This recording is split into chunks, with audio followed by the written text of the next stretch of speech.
A man who vowed to protect and serve with the Tacoma Police Department for 3 decades pleads guilty to charges of raping and molesting children. Retired police officer Lee Giles and his girlfriend both agreed to pleas this morning that will send them to prison for at least 20 years, possibly longer. King 5's Ray Lane is live in Tacoma with today's surprising developments. Ray? Yeah, good afternoon. Lee Giles was accused of raping children going back years ago, even when he was still an officer with the Tacoma Police Department. Facing such a strong case against him and his girlfriend, both of them deciding today to take these guilty pleas, fearing that if they went to trial, they would be convicted and possibly face even more prison time. After 30 years of chasing down criminals for the Tacoma Police Department, retired officer Lee Giles, now 61 years old, pleaded guilty this morning to a series of child rape and molestation charges. From the very beginning, the allegations against him were stunning. Prosecutors say Giles repeatedly raped his own girlfriend's young son over a period of years, that the sexual crimes were videotaped, that even the victim's own mother, Moe Wear, was involved in the attacks. What is your plea? Guilty or not guilty?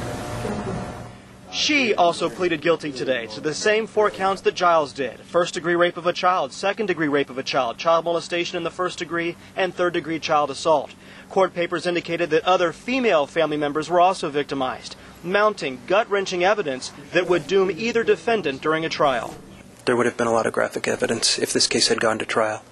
And that's something Giles and Wear could not ignore.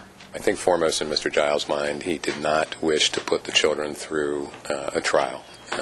There was clearly some issues that we thought could be contested during trial.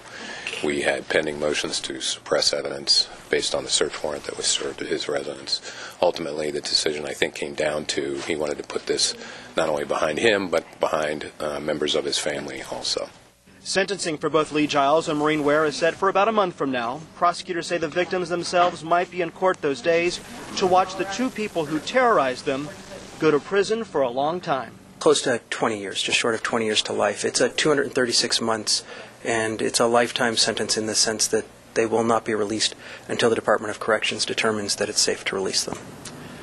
Giles faced 17 counts altogether, but that was knocked down to 4 counts for this plea deal. But as you heard the prosecutor mention, he'll face, and she will face, at least 20 years in prison, possibly longer, depending on their behavior behind bars. Also of note, we should tell you this afternoon that since Giles was a police officer here in Tacoma and helped put bad guys behind bars, that he most likely will not serve his prison time here in the state of Washington, that he'll probably or will be shipped off to another state to serve time there. Live in Tacoma this afternoon.